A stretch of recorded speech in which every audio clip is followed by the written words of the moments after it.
All right, let me say at the top here, if you're on hold on the phones, I'm going to get to you as quickly as we can. I intended to get started on the phones in the last hour, but I once again had lousy time management. So we'll squeeze some in very quickly. Greetings and welcome back. Great to have you at 800-282-2882. If you want to be on the program, the email address, lrushbo@eibnet.us. Oh, yeah. A couple things here. There has been a development, ladies and gentlemen. You know the texts between Strzok, and the mistress that have been revealed. Excuse me, there's something like 10,000 of them. One of those texts, Strzok is sending a note to the mistress, Lisa Page, after they've had a meeting in Andrew McCabe's office. McCabe's number 2 guy at the time at the FBI, whose wife is a big Democrat, is running for the Senate in Virginia, took money from Terry McAuliffe's coffers, so dyed-in-the-wool Democrats. We don't know if McCabe is, but, I mean, what are the odds? So now we're having to be comforted. Well, don't worry. I mean, the FBI is made up of people with the highest integrity, and their personal political beliefs would in no way influence. Yeah, well, that's what they used to tell us about judges, too. And former FBI directors are weighing in on how this current crop in the leadership dismays and disappoints them. So once again, common sense, intelligence guided by experience. When we are told by the very people trying to destroy Donald Trump to pay no attention to the political leanings of the investigators, we would be wise to ignore and do just that, just the opposite. So in one of these texts, after a meeting in McCabe's office, apparently Lisa Page tried to comfort everybody and point out that there was no way that Trump was going to win. To not worry about it. She just couldn't see a way forward for Trump to win. So Strzok goes back to wherever he went back to and sends her a text. Says, I really hope you're right about that, but we need an insurance policy. Everybody said, what the hell does that mean? What do you mean we need an insurance policy? An insurance policy for what? What does that mean?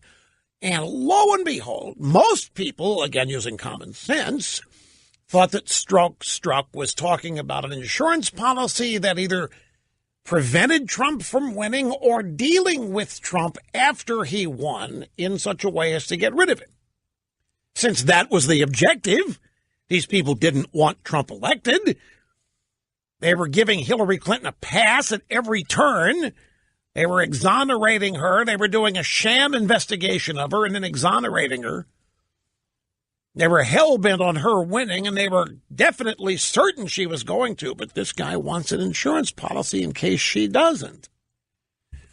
Well, the Wall Street Journal has claimed that they have found out what Strzok was talking about. Wall Street Journal claims... Well, here's the headline. In FBI agent's account, insurance policy text referred to the investigation, the Russia probe. Strzok's text was meant to convey that the FBI needed to aggressively investigate allegations of collusion between Trump's campaign and Russia. In other words, the insurance policy was exactly what's happening now. The special counsel investigation, the rigorous examination of collusion charges between Trump and Russia, that was, according to the Wall Street Journal, the insurance policy. And so now the drive-bys are claiming that the Wall Street Journal piece shows that what Strzok was texting about wasn't so bad after all. They claim he wasn't talking about stopping Trump from winning. No, he was just talking about if Trump wins, we're going to have to really investigate this clown afterwards. Come on, how stupid do they think we are? And I think they think we're stupid.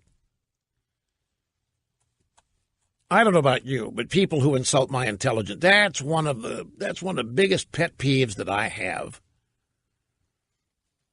I think it's nonsense. It's clear that Strzok wanted to ratchet up the FBI's investigation of this because he thought Trump stood a chance of winning. And the investigation could prevent his election. That's what these people were all about.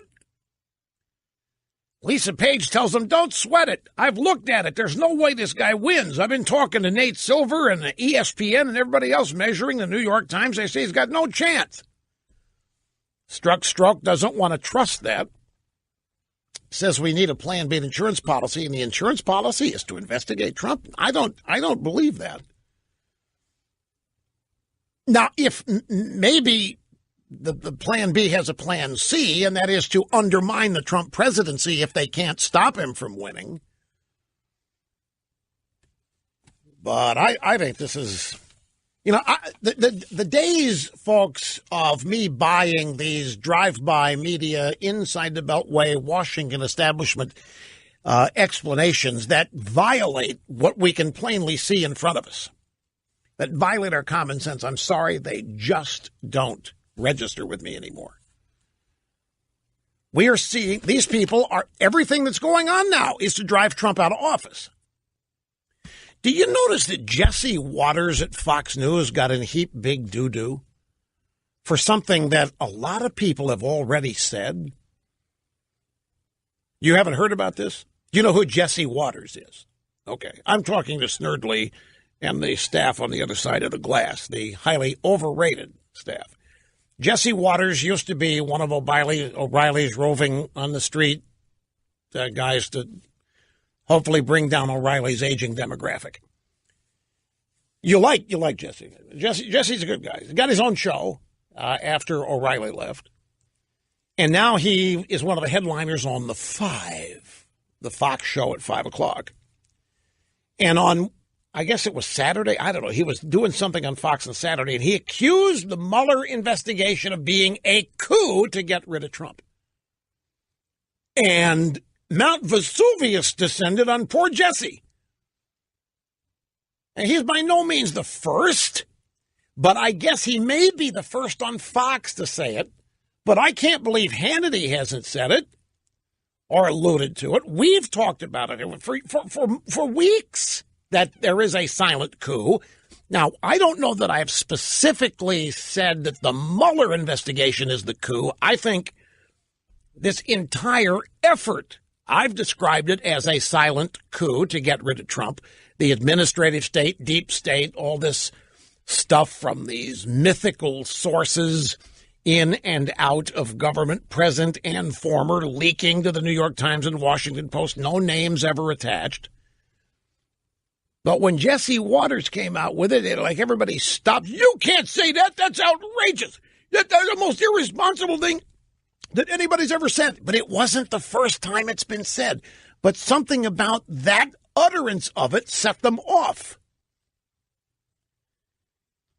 And I think the proximity of his accusation, so close to what we have now learned about the text between Strzok and his mistress, and the conversations in McCabe's office, and the wildly unbalanced Mueller investigative. Why does he need 17 lawyers? And why does every one of them have to be a Hillary loyalist, devotee, donor, fundraiser, bundler? Why do they all have to be of the same stripe?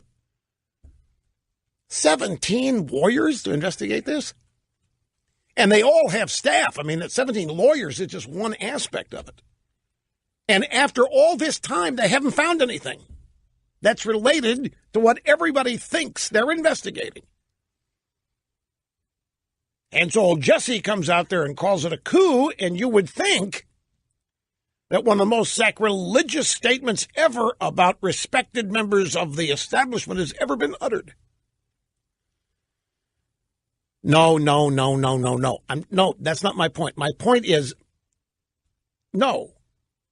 I'm wondering why this particular observation of there being a coup has set them off when so many previous utterances were ignored. There has to be a reason for it.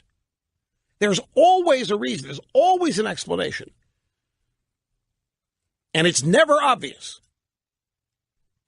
Never above board.